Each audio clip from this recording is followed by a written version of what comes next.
Hello everyone, this is our presentation Can Caffeine Prevent Dementia? Then this is content. I will begin our presentation with the introduction. First, coffee and tea are more than just drink. They are global staple and a part of our daily routine. Because of so many people consume them, understanding their health impact is essential. However, we are facing a serious challenge, dementia. According to recent data, the number of the cases is projected to nearly double by 2050. Since we only have limited treatment options, early prevention through diet has become a top priority for public health. Scientific evidence suggests that coffee and tea contain bioactive compounds such as caffeine and polyphenol, which may offer neuroprotection. However, previous research on this topic has been inconsistent, and the long-term effects still remain unclear. Therefore, the objective of this study is to investigate the association between coffee and tea intake and the risk of dementia.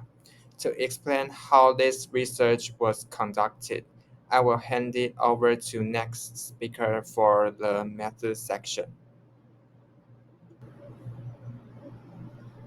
Next, I will introduce the methods of the study, including the data sources, exposure assessment, and outcome evaluation. First, let's look at the data sources. This study is a prospective cohort study, which means the researchers followed participants over a long period of time. All participants did not have cancer, Parkinson's disease, or dementia at the beginning. The data came from two large groups. The first is the Nurses' Health Study, which included about 86,600 female participants with data collected from 1980 to 2023. The second is the Health Professionals Follow-up Study, which included about 45,200 male participants with data from 1986 to 2023. Next, we look at the exposure factor assessment. The study focused on three types of beverages: caffeinated coffee, decaffeinated coffee, and tea. Researchers used validated food frequency questionnaires, which were collected every 2 to 4 years. They also estimate caffeine intake by calculating the frequency of consumption of coffee, tea, soda, and chocolate, multiplied it by the caffeine content per serving. Finally, let's look at the outcome indicator evaluation. The primary outcome of this study is dementia. This was identified using death records and medical records of Alzheimer's disease or other dementia diagnosed by a physician. The secondary outcome is cognitive function. This includes participants' self-perceived memory or executive function, measured by a questionnaire score from 0 to 7, where a higher score indicates more severe cognitive decline. The study have shown that caffeinated coffee and tea lower the risk of dementia by 80% and 40%, which also link to better cognition performance. In contrast, decaffeinated coffee does not yield the same results, suggesting that caffeine may be the key component behind these protected effects. And the results are independent of genetic factors, meaning they are unaffected by the subject's DNA. And drinking about 2 to 3 cups of coffee or 1 to 2 cups of tea a day has the highest protective effect. This amount is equivalent to 300 milligrams. And 1 cup here is about 240 milliliters. Consuming excessive caffeine does not provide better protective benefits. Furthermore, timing is crucial. Doctors recommend avoid caffeine after 3 p.m. Finally, when you drink coffee or tea, try to avoid processed additives like sugar, creamer, or flavor strong. Following from the previous results, Let's explain why caffeine can prevent dementia. The reason can be divided into 4 points.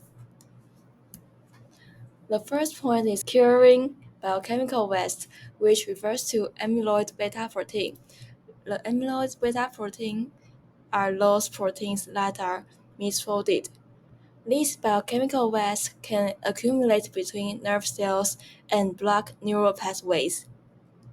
Caffeine can promote metabolism of these amyloid proteins, preventing blockages. The second point is the dual security system, which is the synergistic effect of coffee and tea. While coffee targets the neural pathway by clearing waste, tea acts as a lubricant for blood vessels, protecting vascular health and ensuring smooth blood flow.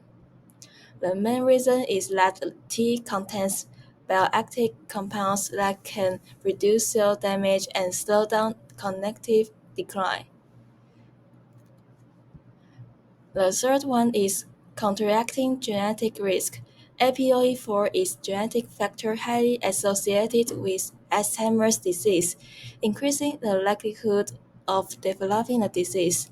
Data shows that regular intake caffeine can slow cognitive decline in carriers of the APOE4 genetic variant. The last one is maintaining pure environment and repair cycle.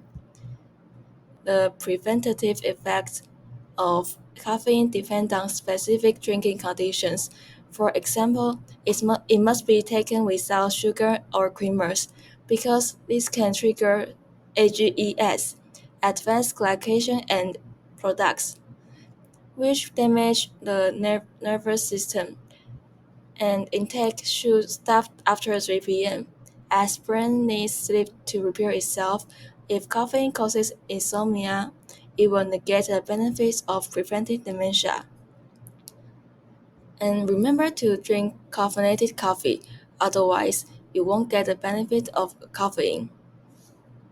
This is our reference. Thank you for listening.